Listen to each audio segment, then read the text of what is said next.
Welcome to Manny's TV Talk, where we will talk about all of our favorite reality TV shows and news surrounding them. Grab a snack, a drink, and get comfortable because this starts now. Yo, what is up, everybody? Welcome back. Today we're going to be talking about Bachelor in Paradise. This is the new season 9, and this is episode 3. So let's get started because week 3 starts out with a new dawn, a new day. The rose ceremony just happened the night before, so it's time to start things all over again. So just a little quick recap. So far, the couples that have kind of formed are Blake and Jess, Aaron and Eliza, Sean and Rachel, Aaron, S and Sam, Will and Mercedes had just started things, Kaylee and Avan, and of course Brayden and Kat. But things are about to change. So a new guy comes down, Tanner.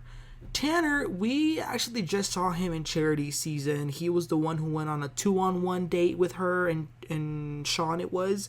So he enters the gates of paradise with a date card. A lot of the girls think that he's nice looking, so the men are a little nervous. So he first talks to Jess, Blake's girl. She's very into him because that was actually one of the guys that she was looking the most forward to seeing. And as they're talking, she tells him about Blake, which he throws some shade by saying, which one is Blake again? But let me tell y'all, something about the way they were talking kind of told me they had talked before or knew each other before this. But then he calls on Kat, who was so eager to talk to him. She couldn't stop smiling. And for the first time, we actually see Braden a little distraught. And, because he's usually super happy and being a clown. But he's like this now because he really likes Kat. And unfortunately for him, Tanner ends up asking Kat on the date. He says, "Will you go on a date with me?" Yes! Kat says yes in no hesitation, no stuttering. I mean, she was jumping out her seat. But the crazy part is there's no problem with her saying yes. I mean, that's what they're there for. But she didn't even look, much less have a little conversation with Braden, which you would kind of expect since they have been pretty much dating. And I think if we would have asked her about Braden in that moment, she would have said, "Who?" When she came out, ready for the date again, she didn't even turn to look at Braden. She completely glazed over him as if he was a crab on the sand.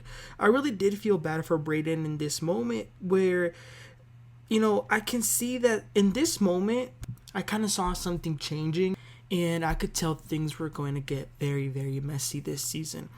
In the meantime, the girls are talking, and not only did Kat hurt Braden, she also sort of hurt Jess because Kat and Jess get along, and Kat knew 100% that Tanner was Jess's number one pick. So again, no one is mad that she went on the date, but it's the no hesitation and no doubts is what's taking them aback. But we get to this date and they go horseback riding, which I do love that idea for a date. The riding a horse in the beaches of Mexico with Mexican music in the background, that's my kind of date. So they're really enjoying the moment. Meanwhile, my man Braden is going through it. He can't even hide it. But I'm glad that the rest of the group was there to help him out.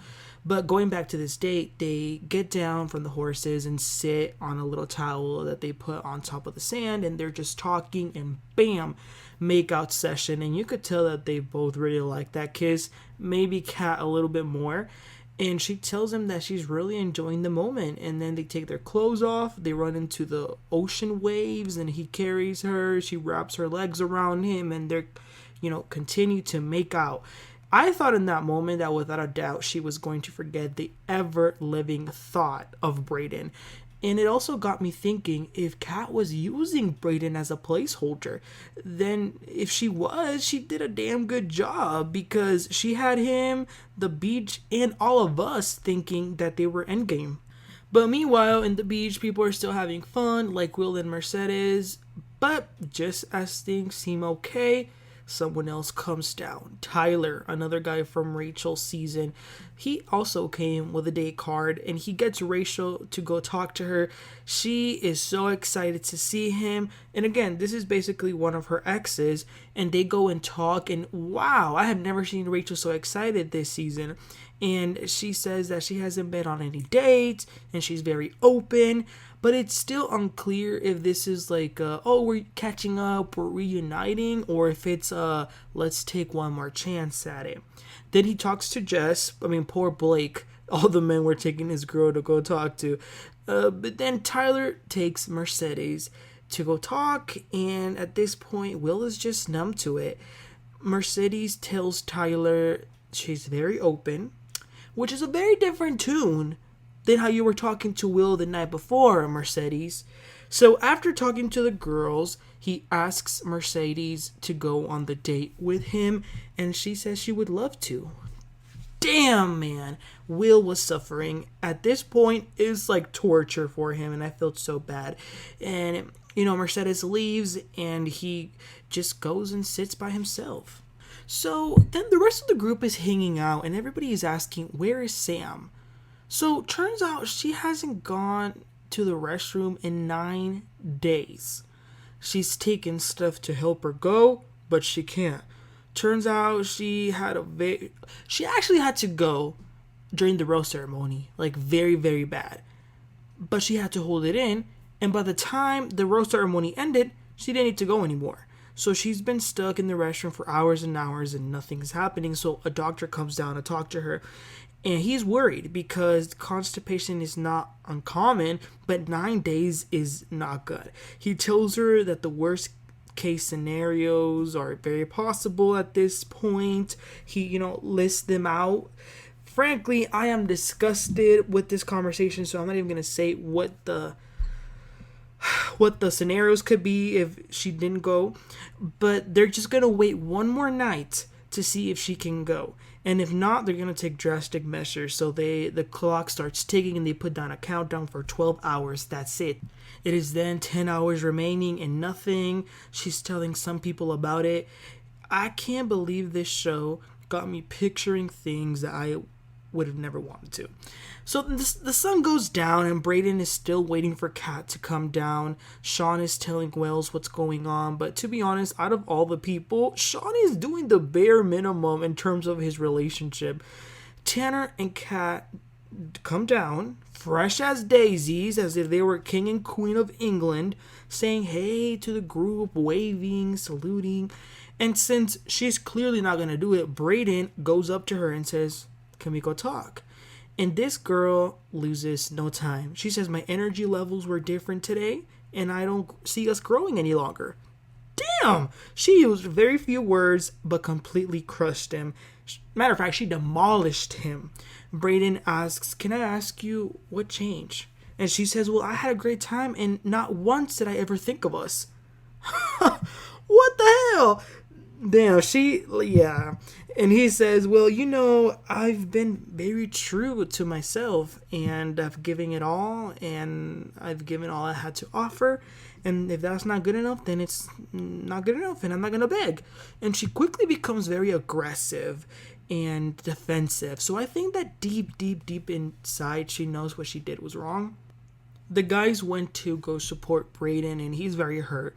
Because how do you go from being so lovey-dovey to being cold as ice in a matter of hours? So the guys bring up to him that maybe she just wanted a rose. She might have just played him. Was it all an act? Did she use Brayden? I remember being in love with Kat when she was on Zach's season, and even the first few episodes of this show. I remember saying, oh my god, like, she's the best. I would pick her if I was there. But my opinion changed drastically, because I think that it's not that the fact that she left Brayden, but the way she did it and the way she went about it says a lot about her. Kat went to go take a shower, and when she came back, she sees that the energy is very negative. So some of the girls, Kaylee and Jess, go to take Kat to chat with her to be more considerate of other people's feelings, because it looks like she hasn't been, and she has something in mind and won't care about anything else. Like, that's what it always seems like.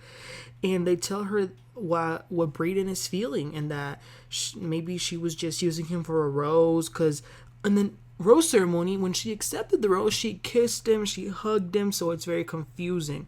But this cat has a problem. I mean, interrupting, not listening. So she gets up, goes get Brayden, and she says, "Have I not been honest with you?" He again explains what he's feeling and why he's feeling it. And he says, "Right now, I just feel like a rose. Like, I feel like that's what I was used as."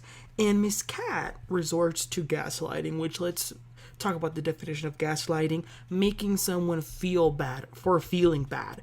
Her delivery is very dismissive, and we know Braden can be very argumentative, but he wasn't. And yet she was calling him combative, even though he wasn't. But she walks away after that. And I think that Braden made the mistake of truly falling for Kat, and it looks like she wasn't in the same page. But let's talk about Mercedes and Tyler's date, because they're on their date right now. And I like Tyler, he's a cool guy. And I like Mercedes, she's a cool girl. Ideally, they would make a great looking couple. They have great chemistry. Had it not been for the way Will cried at the spark of this hope that Mercedes made him feel the night before, I would be 100% in for them. The conversation was going so smoothly, and they were laughing, they kissed, they danced, fireworks went off. This, in theory, was a perfect date. They thought that there was a shooting star and it meant something. They thought some raccoon they saw meant something. But as that's happening, as they're having the time of their lives, Will is walking through the beach, lonely and sad. So after the date, Mercedes comes to check on Will, and she wants him to be good mentally, which is so easy to say, of course. And she says that she's going to sit on it tonight and just see what happens. But he really has no words, and I'm pretty sure she has her mind made up already. But you know who's still enjoying this? Like Will's entire demise? Olivia. She's living for this, which, I mean, I get it. You are upset with what he did, but he already paid it. How much longer does he need to be paying for this mistake? I was also thinking at the same time that too many guys have been coming down. Almost no girls have, came down. Sam is still going through it, or it's not going through. So she goes with her man Aaron and tells him about this whole situation, that the doctor came, and if by sunrise nothing happened, she's going to have to leave. And it says a lot about this Aaron dude to see how supportive he was about it. And he has an idea. He says, we're in this together. He brings her this plethora of heavy-hitting Mexican food: tacos, taquitos, chips, salsa, beans, olive oil shots, coffee. And she's so happy that he did that. And it's very nice. I personally don't like talking about no bowel conversation with my brother, my sister, my cousin, my friend, much less the girl I like. But he was really being supportive and there for her. And after eating, they went and did some exercises together. I mean, he basically made an entire whole date out of this. She better recover and choose him and take care of this man, because it meant a lot. But that's the end of the episode, and it's sort of a cliffhanger whether we will know if she leaves or if she stays. But we'll find that out next week. And from the preview, it also looks like next week some guy named John Henry is going to come down, and he will try to get Kaylee. So that will, put things with her and Avan in sort of a loop. John B is going to come down and hopes to get Eliza. I'm telling y'all, there's too many men coming down. And then they're going to do some sort of game that they're going to write confessions and put it in a box, and it looks like they're going to make Kat the villain. And then one last thing, I can't not talk about this. At the end, at the very, very end, they always put a little bloopers or something in the post credit. They had a scene where Brayden, Aaron, the other Aaron, and Jess were sitting together, just the four of them, and Braden was spitting bars, you guys. He was doing a freestyle rap, and it was so good. I might need to buy his mixtape if he ever comes out with one. And I'm going to tell my kids those were the foodies. But anyway, that was the end of the episode. It was good. Nothing too bombastic. but I guess that'll be next week. But it did shock me to see what happened with Kat. That really, really took me as a surprise. And with Mercedes too, because the way she talked to Will that night made me think that she might be in it with him. But let me know your thoughts about this episode. What did you think about Kat's behavior? Do you agree that she was gaslighting Braden? Let me know in the comments. Please don't forget to like and subscribe, and I'll catch you on next time. Have a great one. Bye.